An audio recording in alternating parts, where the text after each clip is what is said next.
اللهم صل على محمد وآل محمد.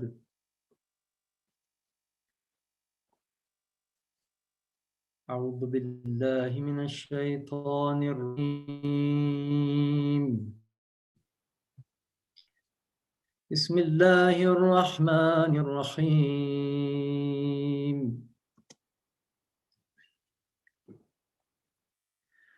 فاذكروني أذكركم واشكروا لي ولا تكفرون.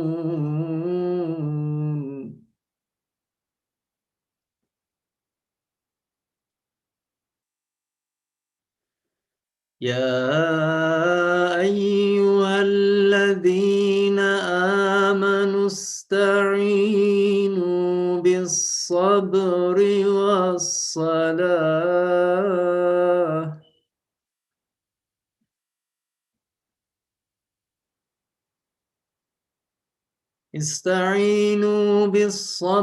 والصلاة إن الله مع الصابرين.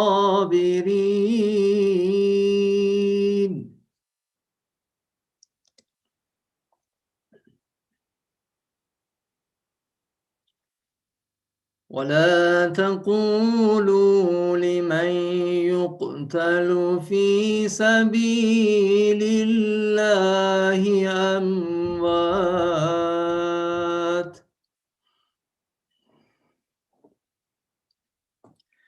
بل أحياء ولكن لا تشعرون.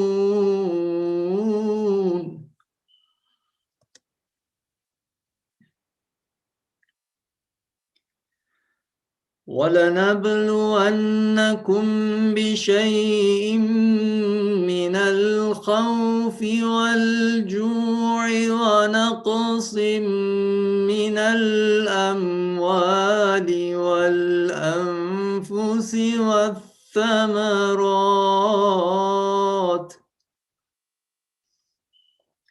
وبشر الصابرين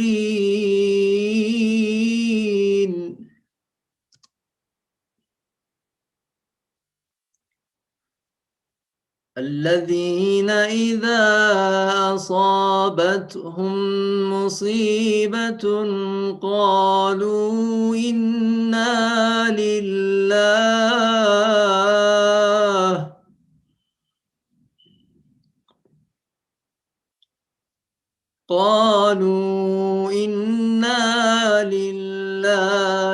وإنا إليه راجعون.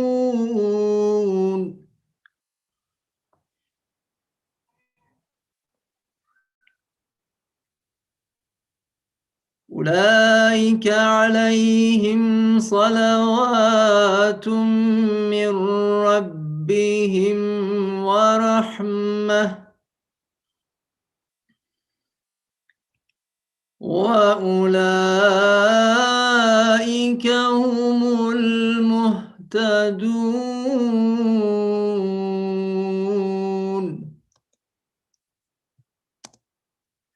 صدق الله العلي العظيم.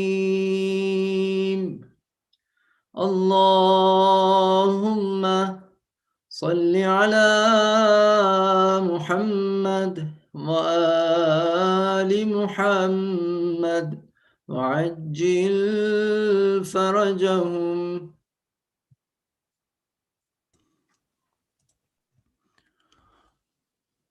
أعوذ بالله من الشيطان الرجيم. بسم الله الرحمن الرحيم. الحمد لله رب العالمين، والصلاة والسلام على أشرف الأنبياء والمرسلين، شفيع المذنبين، حبيب إله العالمين، خاتم الأنبياء والمرسلين، أبي القاسم محمد. اللهم صل على محمد وآل محمد قال الله الحكيم في كتابه الكريم وهو أصدق الصادقين واصبر فإن الله لا يضيع أجر المحسنين. صدق الله العلي العظيم. أما بعد, brothers and sisters in Islam, Assalamu alaikum wa rahmatullahi wa barakatuh. Inshallah, we are reaching you in a good state, physically, mentally, spiritually, inshallah ta'ala. When we speak about Zainab, salamullah alayha, oftentimes we are speaking about the topic of patience, the kind of patience that she manifested, especially in the aftermath of the event of Karbala. But what I want to discuss this evening with you is what was the source of patience that Zainab al-Kubra was drawing on? Why was she able to be so patient? What was the mindset that Zainab al-Kubra had? There's a lot of conversation these days about mindfulness, and in different settings you speak about this topic, but what kind of mindfulness? What kind of inspiration? What are you striving for? What is the goal? Right? We want to talk about this in the context of Zainab al-Kubra and the kind of patience that she had. But first, let's talk about three items. I think we agree on these three items. Number one, I think we agree that this life, whether you're mu'min, whether you are kafir, whoever you are, has difficulty in it, has problems. There are troubles that are there that we have to overcome, right? This is just the nature of this world, of this dunya.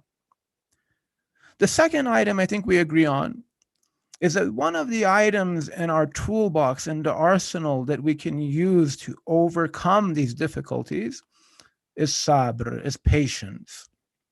And of course, Islam alludes to this over and over again in word and in deed. We see the members of the Ahlul Bayt have examples of patience for us. And number three, I think it's an interesting thing, is that not only do we use patience to overcome difficulty, but at some point, sooner or later, we recognize that patience itself is a building block for character, for maturity, right? It is something that we need. When we look at children, for example, and you see them fighting over things, or when they, lose a toy or something like that, you recognize that they can grow through patience. I have to teach them to be patient because the situation is going to pass. At later stages in life, you see maybe a young couple that hasn't matured yet into that relationship, and they are fighting or bickering about something because they haven't learned, when to sacrifice something. They haven't learned how to navigate, my wants and this other person's wants, and how do we reconcile this, right? And so through patience, you see that growth and maturity can happen as well. It's a building block for character. In Islam, we have the saying, as-sabru miftah al-faraj, that through patience, this is the gateway to reaching your objectives, to getting to your goals. If we give the simple example of a farmer, for example, this farmer has to go and plant a seed, and they have to water that, and they have to tend to the soil, add fertilizer, watch out for bad weather. If a cold season is coming, maybe they cover that area so they keep it from freezing. And they have to tend to it perhaps for months or a year or multiple years, depending on what kind of crop they are dealing with. Then they have to harvest it. Then they have to process it. All of this requires patience. And this is a perfect analogy for life. Now, Zainab, salamullah alayha, we refer to her as Ummul Masa'ib, the mother of turbulations, of difficulties, because of the level of patience that she had to manifest in face of the kinds of difficulties that you and I have never experienced. All of these difficulties especially in the aftermath of Karbala, all at once, so much pressure, so much turbulation on Zainab al-Kubra. So this is why she is an apt example to kind of try to understand this. Otherwise, all of us are dealing with various goals that we have to reach, and we recognize in order to get to those goals, you have to be patient. If you're a student, you have to be patient. You have to forego the beautiful weather outside when it's exam season, so that you can sit in the library and be in the trenches, study until you can get the desired grade that you are after.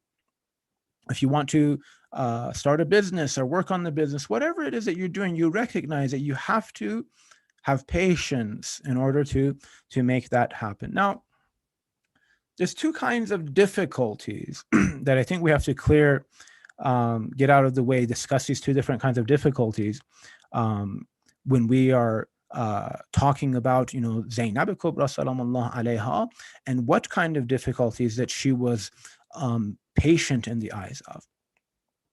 The first kind of difficulty is along the lines of what we've been discussing so far, right? It's par for the course. If you have an objective, be it, getting a PhD or becoming a mujtahid or succeeding in your career, whatever it is, or pursuing the happiness of Allah subhanahu wa ta'ala, inshallah, this is our primary objective, then you have to be patient, right? So that's, there's going to be difficulties along that path, along that route. But there's another kind of difficulty that Zainab al-Kubra has nothing to do with, that she never experienced. And that difficulty is a difficulty in the Quran, and it says, بِمَا كَسَبَتْ أَيْدِ النَّاسِ, that you have brought forth for yourself is because of your own actions. This was not par for the course. If you were trying to go along the straight path, forgive me, and you're trying to reach Allah subhanahu wa ta'ala, these other difficulties didn't have to be there. You made them come there. And we see a lot of these kinds of difficulties in our society here. The kinds of drama, the levels of drama that people experience sometimes in their relationships, in and out of relationships, in and out of relationships. Why? This is they're doing this to themselves. The kind of depression that they have to experience, the kind of anxiety they have to experience. And then they have to resolve the pressure and the anxiety and the depression. They resort to alcohol or other means to kind of drown it out now. And then you spiral out of control into a life of difficulty. So many people around us are living these kinds of lives. This is not the kind of difficulty that we are speaking about, right? We recognize everyone has difficulty, but what kind of difficulty is important? And then we can talk about the kind of patience that you have with regard to that kind of difficulty. A good analogy, I think, is people who are in the physical fitness, they're interested in physical fitness. You've heard of people talking about, muscle pains and aches. If they've worked out, maybe you worked on your biceps or your triceps or something like that, and you feel pain afterward. Often people will ask, is this a good pain or is it a bad pain that you're feeling? Right? If you go to a physical therapist for the pain, they will say, is the pain spread across your arm or is it a sharp pain? Right? Because maybe it's just the pain of working out, and it's a good sign. It means that you're reaching your goal. You're becoming stronger. Your muscles are feeling it. Right? You have the saying, say, I feel the burn. Right? This is the original context of that. Right? You have this muscle pain. That's good. But if it is a sharp pain, then perhaps you did something wrong, right? Perhaps you've damaged your muscle. You've pulled something in the wrong way. You've torn a muscle, torn a ligament. Something wrong has happened, right? And both of them we refer to as pain, but one of them is a good pain and one of them is a bad pain. One of them is the pain that is getting you to your goal. One of them is the kind of pain that is an obstacle to your goal, right? We cannot conflate these two kinds of pains. So when we follow the path of Allah subhanahu wa ta'ala, there is some difficulty there. When you have to perform salat, especially initially as you're getting used to it, it is difficult. Getting up for Fajr prayer at 3:30 a.m. in the summer times is a difficulty that you take on yourself. But we recognize that if I don't have that difficulty, it doesn't mean that all my difficulties go away. It means that I have a different kind of difficulty now. A much less holy difficulty, a much less godly difficulty. I prefer to have this difficulty over the other kinds of difficulties that people of other communities are facing. Right? We ask sometimes, the sisters, if it is difficult to wear hijab or not. Right? And some sisters, mashallah, they're strong and they'll say, no, this is good, it's not difficult. But on some level, at least physically, it can be difficult. Right? Maybe some of our sisters, alhamdulillah, have overcome the social pressures. Right? Some of the younger sisters, the social pressure can be real. Right? I'm the only one with hijab. Nobody else has hijab on. Right? So you have to overcome that difficulty. But then, it might be summertime, and summertime is hot. Right? Just speaking on a very physical, biological level, it is difficult to be covered when it is hot outside. We recognize this. But this difficulty is for Allah subhanahu wa ta'ala. And removing the hijab does not resolve that difficulty. You go into a different kind of difficulty now. All of the problems with, not wearing hijab that Islam has tried to protect women from, the gaze of the non-mahram men, and all of the problems of the social pressure of how you look and how you present yourself to the society, all of these things flow in all of a sudden. Right? This is a difficulty as well. So there is difficulty no matter what your objective is. And if your objective is to reach Allah subhanahu wa ta'ala, then there is going to be a corollary difficulty for that. When you say La ilaha illallah Muhammadan Rasulullah, Allahumma salli ala Muhammad wa ala Muhammad, there are a variety of difficulties that come into your life, and we recognize this. And some of these difficulties are from external forces who do not want to see us traverse this path. During the time of Rasulullah, we have the 3 years that they were in Sha'b Abi Talib, right? They were sanctioned, so to speak. They had this financial siege that they were under. Because what? Because they said, La ilaha illallah. And the Meccans said, we don't want you to say that. This is harmful to us. And so they had to undergo this kind of pressure. Even today, we see this with the mu'mineen, where an entire nation can be under sanction. An entire nation can be under a financial siege. Why? Because a group of people stood up and they said that we will not be the slaves, we will not be the servants of Taghut, of this global tyranny that exists. If it conflicts with my deen, then I don't want it. I'm going to stand against it. And yes, they will put sanctions and financial restrictions and whatnot as a result. A man came to Imam Sadiq alayhi salam, Yabna Rasulullah, I am having difficulties. I am poor. Imam Sadiq alayhi salam says, you're not poor. You're wealthy. MashaAllah. The man, to put it in our modern day words, Imam, don't mess with me. I'm serious. I'm having a hard time.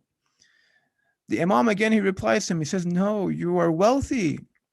And then he asks him this question. He says, if you were to go to the Banu Umayyah, to the palace of Banu Umayyah, and they gave you what is sufficient for your what you are seeking, right? This man had financial difficulties, it looks like, right? So if they gave you gold and silver and treasures, and this is, things that people thought in this kind of currency at that time, would you take that if they said in return you have to deny the wilayah of Amir al-Mu'mineen, deny the wilayah of Imam Sadiq, of Imam Baqir alayhi salam?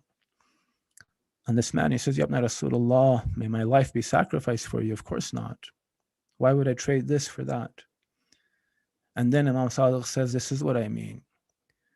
If you will not trade what you have for what they have, then this is all that you need to know, that you have something that is better than what they have. You are more wealthy than they are. There was a brother some years ago from Iran, and he was talking about the difficulties of financial sanctions and whatnot. And he said a statement along the lines of the teachings of Imam Sadiq alayhi salam.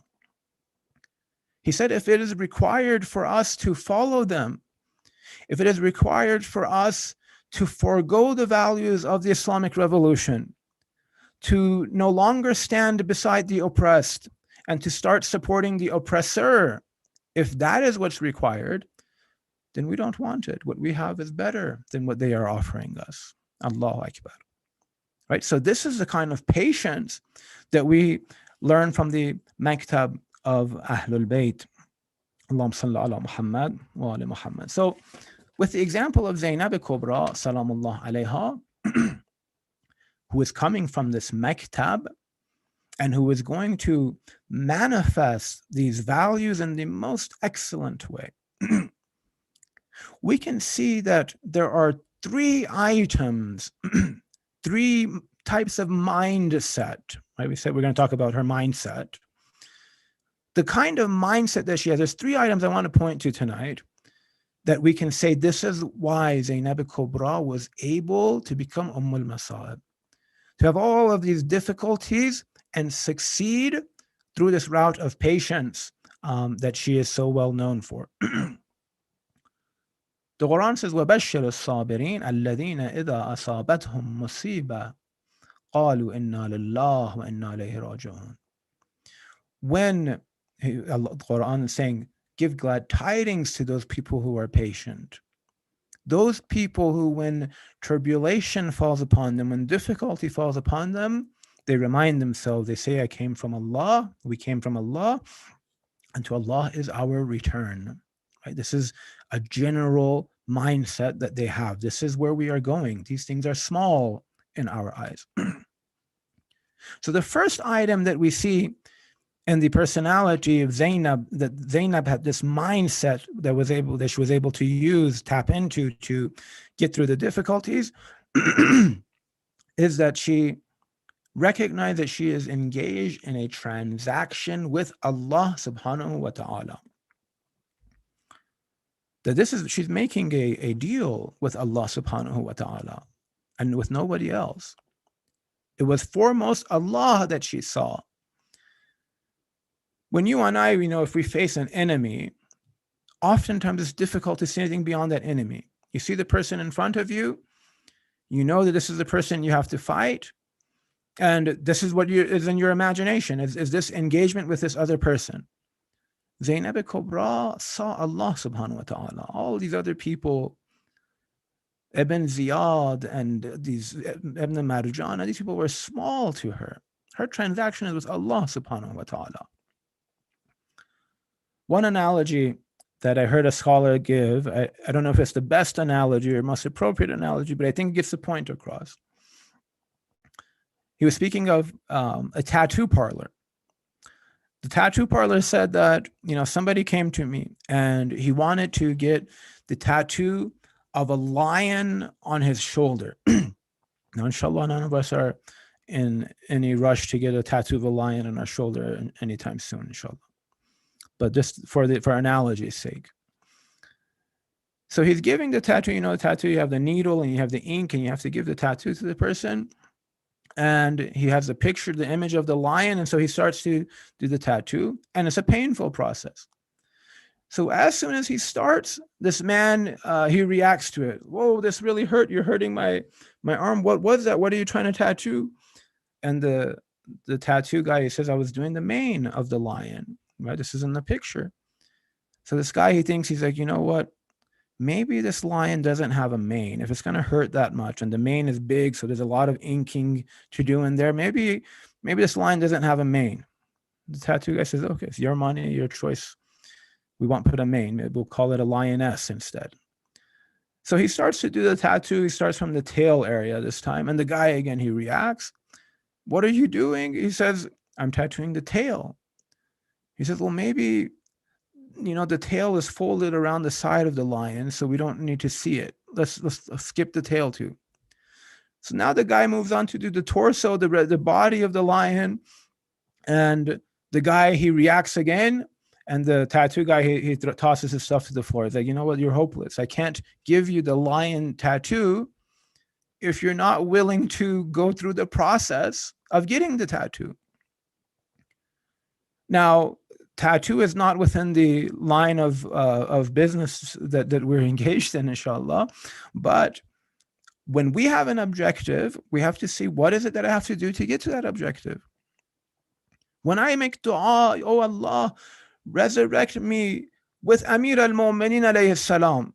This is a very high dua. Give me a place in paradise beside Hasanain.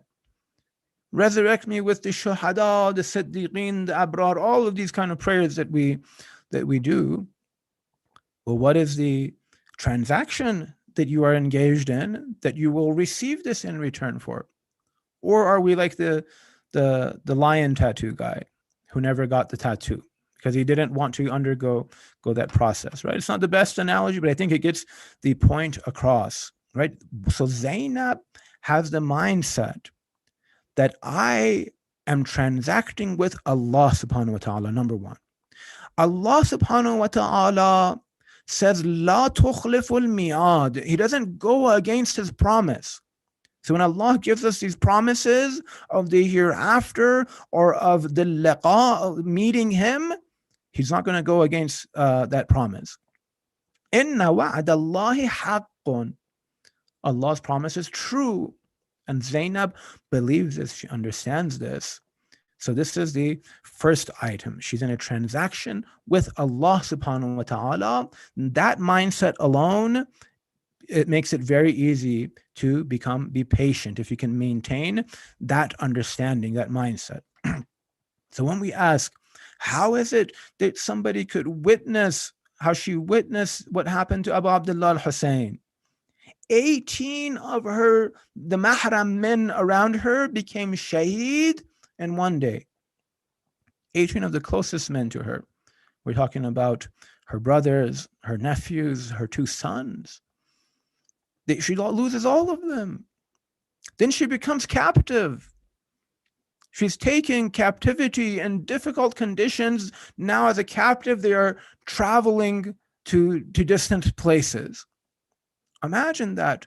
And on the 11th night of Muharram, Zainab al-Kubra, this is the 11th night, so right after Ashura, that following night, she is seen by Imam Zain al-Abidin, by the members of Ahlul Bayt, by the enemies of Islam, that she is performing Salatul Layl on the 11th night of Muharram. Allahu Akbar.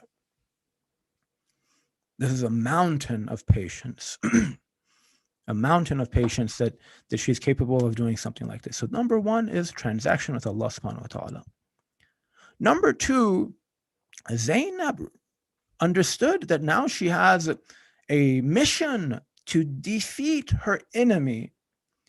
And by being patient, you can defeat your enemy. How?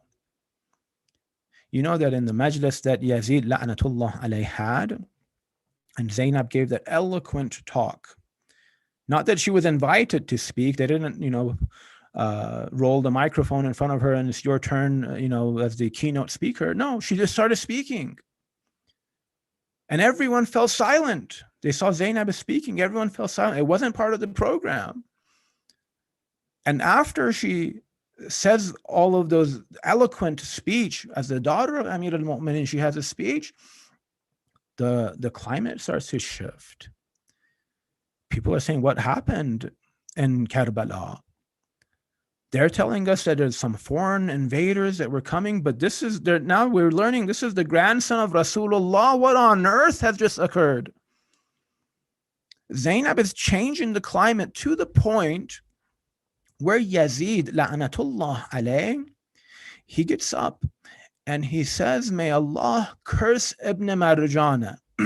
Allahu Akbar. Why curse Ibn Marjana? Because why did he go and kill Hussein when we didn't give him those orders? He is lying like a snake. Why is he lying though? Why does he feel the need to become defensive? Clearly, this is the beginning of the victory of Ahlul Bayt. By being patient, you can cause the tide to change. You can allow time for the people to realize, to understand. There was a thick climate of propaganda in the air at that time, where people started to believe what Yazid was saying, and all of that started to shift. And the same thing is true today. If we are patient within the thick climate of propaganda, we will see it shift. Even recently, just a few days ago, we saw that the United States Senate, people in there were condemning Saudi Arabia for the bombing in Yemen. And they said, we want to withdraw our funds and want to withdraw the sales of certain kinds of military equipment and whatnot. Why? Because our brothers, the Houthis, these people are being steadfast, they're being patient. They proved them wrong. They had these very different estimates of what they were going to do in that region, and all of it fell apart.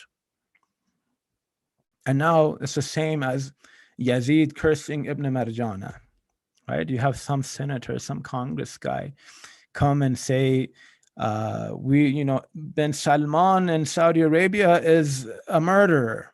Allahu Akbar. He's the murderer. Of course, he's the murderer. Ibn Marjana was, vicious as well. But what Yazid was the source. We saw similar things happen earlier with the Shah of Iran after the Islamic Revolution succeeded. The Shah of Iran was very close to Western powers. He was their fair-haired child, so to speak.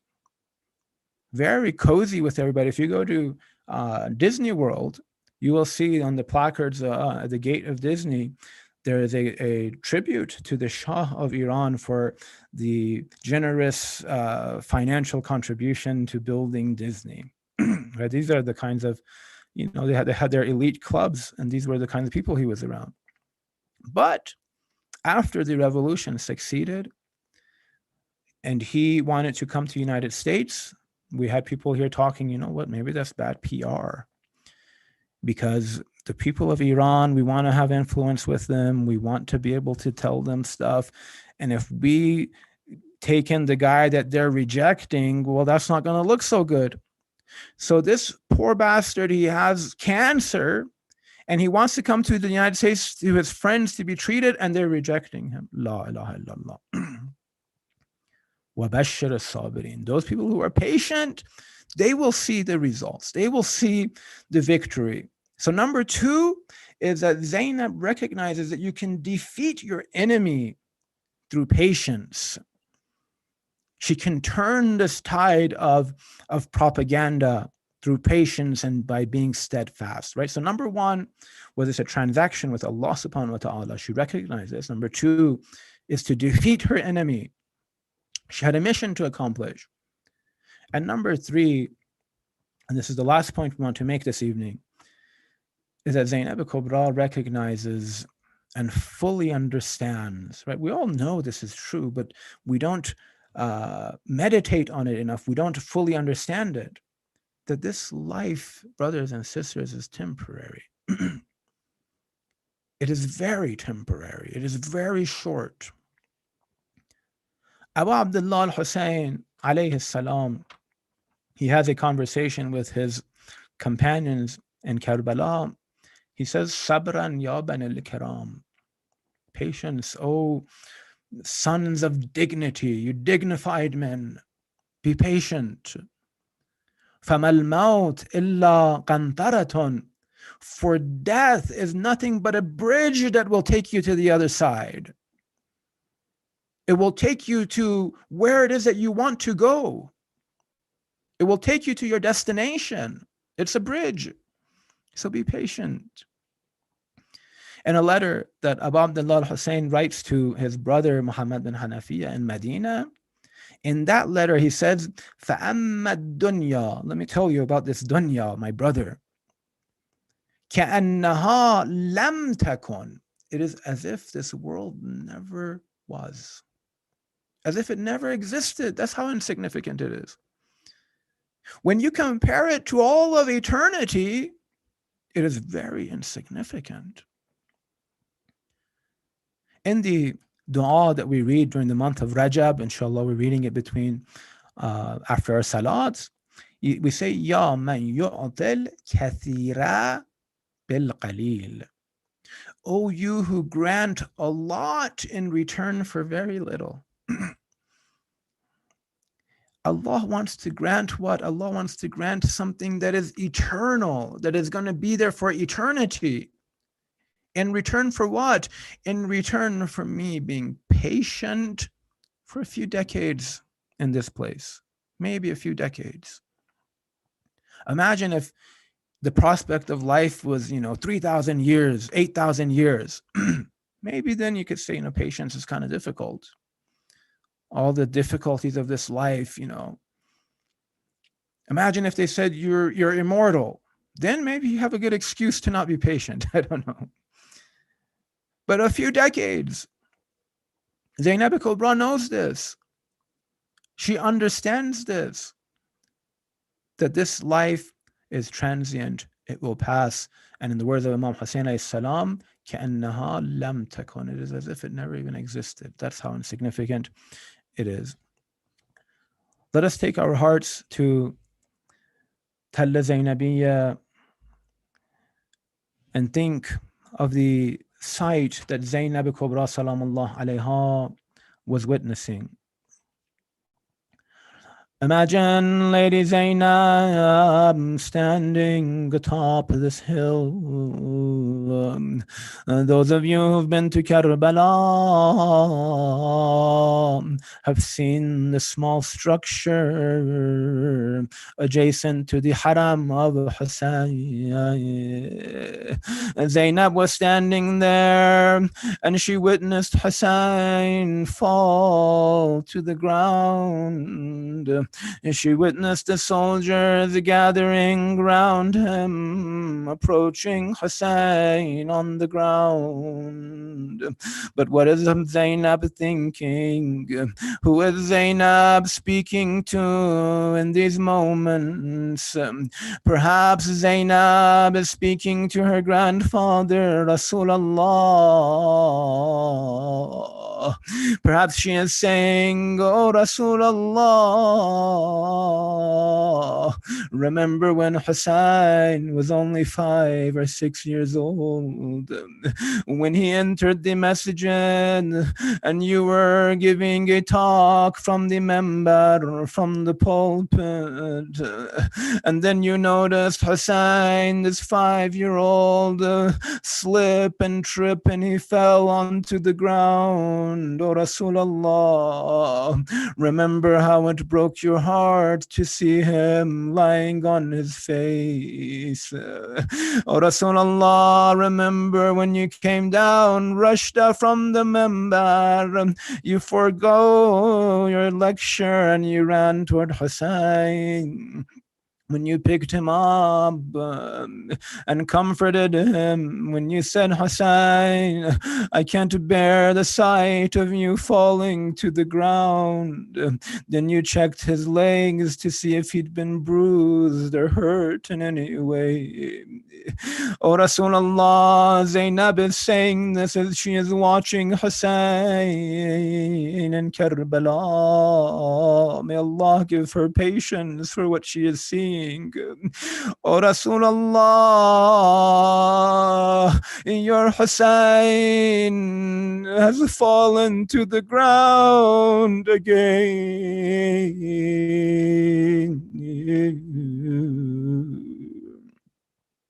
Sallallahu alayk ya ahl bayt an-nubuwwah wa sayalamu alladhina zalamu أي منقلب ينقلبون نسألك اللهم وندعوك باسمك العظيم الأعظم الأعظم يا الله يا الله يا الله يا الله يا الله يا الله يا الله يا الله يا الله يا الله اللهم اغفر لوالدينا ولوالدي والدينا وارحم موتانا واغفر ذنوبنا واستر عيوبنا واحفظ قائدنا وانصر إخواننا المسلمين وعجل لفرج مولانا صاحب الزمان. السلام عليكم ورحمة الله وبركاته.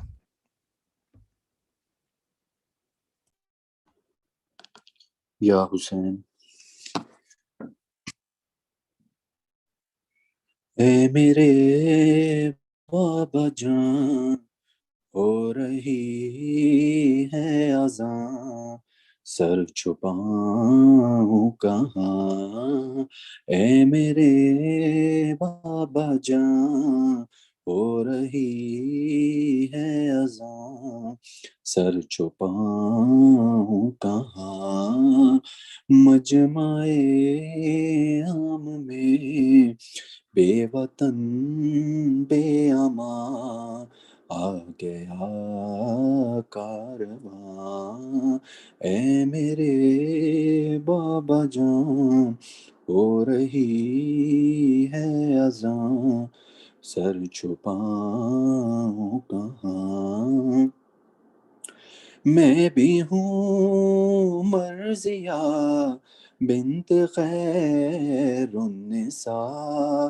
میرے لہجے میں ہے بابا تیری ادا نام زینب میرا تو نے جو رکھ دیا دے دے اپنی زبان اے میرے بابا جان ہو رہی ہے اذان سر چھپاؤں کہاں ہاتھ کانوں پہ ہیں نیل گالوں پہ ہیں اور نشان جو سکی نا کے شانوں پہ ہیں ہر نشان سے یہی آ رہی ہے صدا بابا جان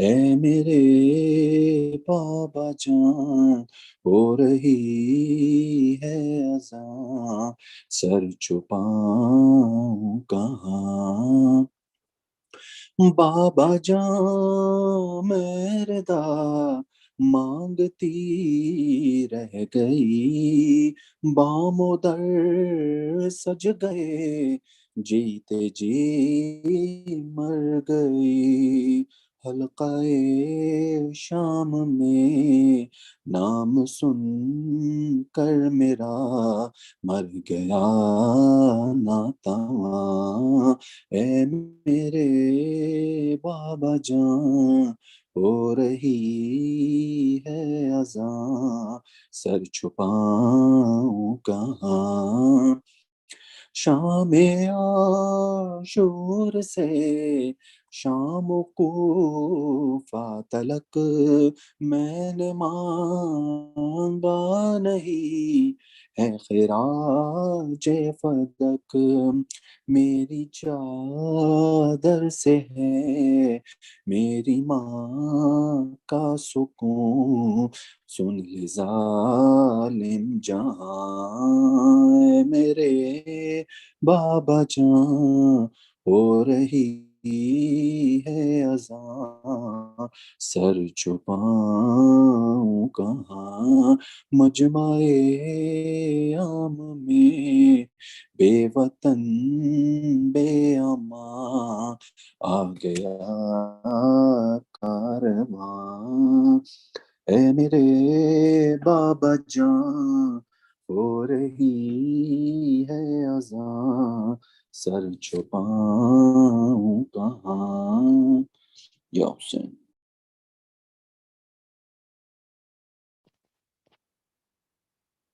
بسم الله الرحمن الرحیم.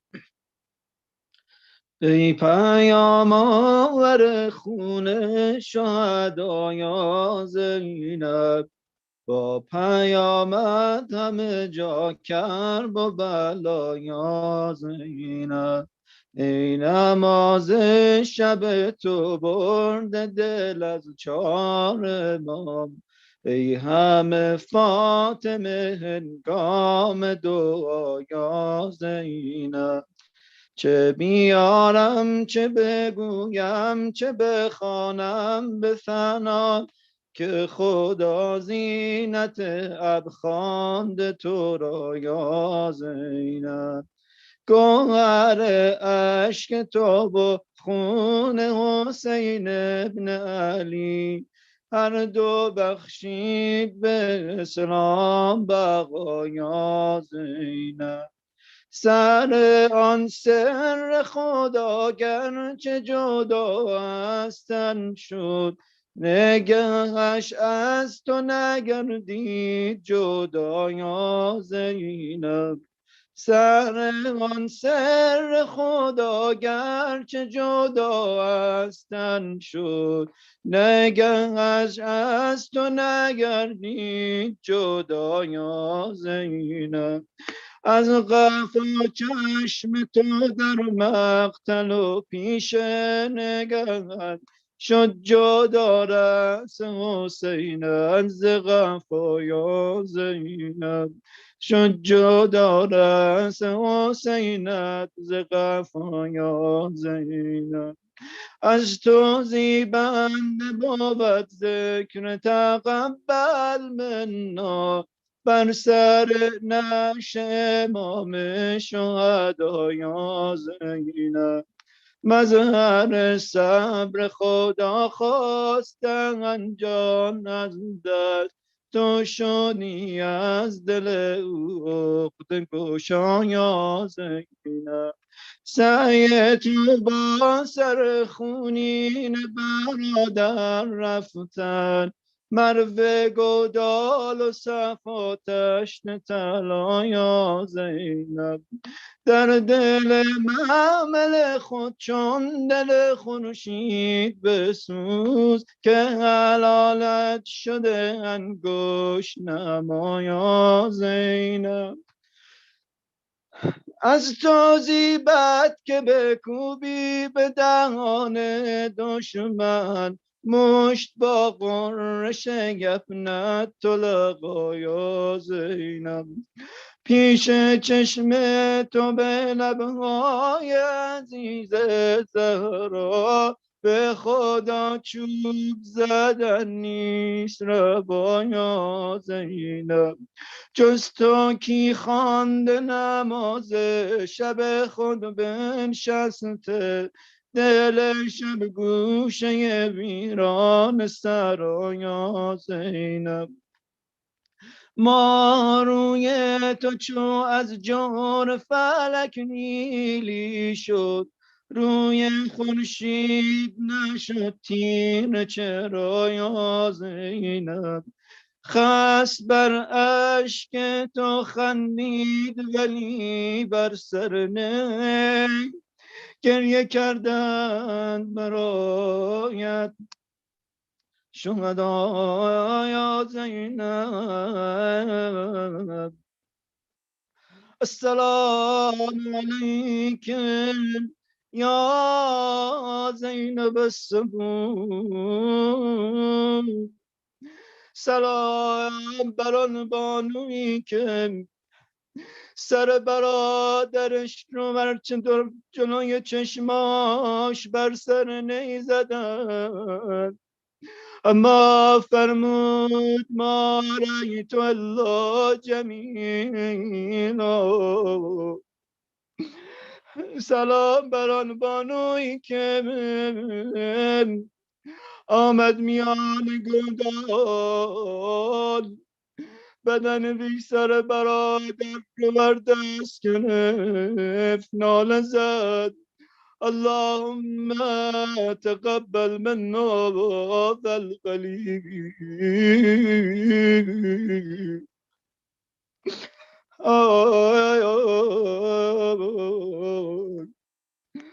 السلام عليكم ورحمة الله وبركاته. Inshallah, we'll recite the ziyarat of Abu Abdullah al-Hussein for the 15th of Rajab, month of Rajab. Bismillah ar-Rahman ar-Rahim. Assalamu alayka ya ibn Rasulullah. Assalamu alayka ya ibn Khatam an-Nabiyyin.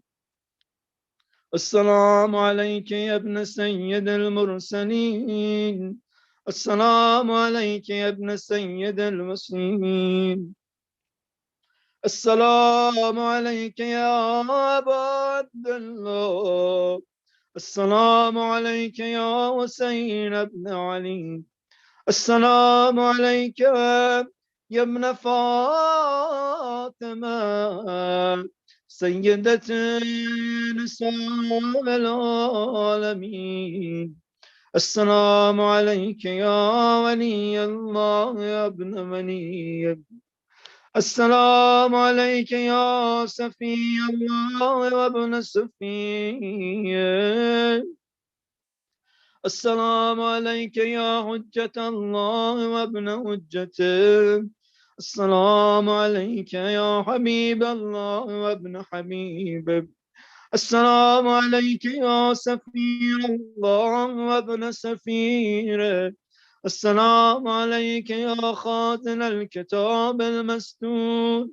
السلام عليك يا وارث التوراة والإنجيل والزبور. السلام عليك يا أمين الرحمن. السلام عليك يا شريك القرآن. السلام عليك يا عمود الدين. السلام عليك يا باب حكمة رب العالمين. السلام عليك يا باب حتة الذي من دخله كان من الآمنين. السلام عليك يا عيبة علم الله. السلام عليك يا موضع سر الله. السلام عليك يا ثار الله وابن ثاره والوتر الممتود. السلام عليك وعلى الأرواح التي علت بفنائك وناخت برحلك بأبي أنت وأمي ونفسي يا أبا عبد الله. لقد عظمت المصيبة وجلت الرزية بك علينا وعلى جميع أهل الإسلام. فلعن الله أمة أسست أساس الظلم والجور عليكم أهل البيت. ولعن الله أمة دفعتكم عن مقامكم وأزالتكم عن مراتبكم التي رتبكم الله فيها. بأبي أنت وأمي ونفسي يا أبا عبد الله. أشهد لقد اقشعرت بدموعكم أظلة العرش مع ظلة الخلائق وبكتكم السماء والأرض وسكان الجنان والبر والبحر. صلى الله عليك عدد ما في علم الله. لبيك داعي الله. إن كان لم يجبك بدني عند استغاثتك ولساني عند استنصارك فقد أجابك قلبي وسمعي وبصري. سبحان ربنا إن كان وعد ربنا لمفعولا. أشهد أنك طهر طاهر مطهر من طهر طاهر مطهر. طهرت وطهرت بك البلاد وطهرت أرض أنت بها وطهر حرمك. أشهد أنك قد أمرت بالقسط والعدل ودعوت إليهما وأنك صادق صديق صدقت فيما دعوت إليه وأنك ثار الله في الأرض وأشهد أنك قد بلغت عن الله وعن جدك رسول الله وعن أبيك أمير المؤمنين وعن أخيك الحسن ونصحت وجاهدت في سبيل الله وعبدته مخلصا حتى أتاك اليقين فجزاك الله خير جزاء السابقين وصلى الله عليك وسلم تسليما اللهم صل على محمد وآل محمد وصل على الحسين المظلوم الشهيد الرشيد قتيل الأبرار وأسير الكربات صلاة نامية زاكية مباركة يسعد أولها ولا ينفد آخرها أفضل ما صليت على أحد من أولاد أنبيائك المرسلين يا إله العالمين بسم الله الرحمن الرحيم نسألك اللهم وندعوك باسمك العظيم الأعظم العز الأجل الأكرم بحق محمد وعلي وفاطمة والحسن والحسين وتسعة المعصومين من ذرية الحسين وبأخت الحسين زينب الكبرى سلام الله عليها يا الله يا الله يا الله يا الله يا الله يا الله يا الله يا الله يا الله يا الله يا الله يا رحمن يا رحيم يا مغلب القلوب ثبت قلوبنا على دينك واكفنا يا قاضي الحاجات ويا كافي المهمات إنك مجيب الدعوات إنك غافر الذنب والخطيئات إنك على كل شيء قدير أعوذ بالله من الشيطان الرجيم بحق مفتر کربلا زینب کبرا سلام الله علیها. Bring your mahajat, your needs in your mind.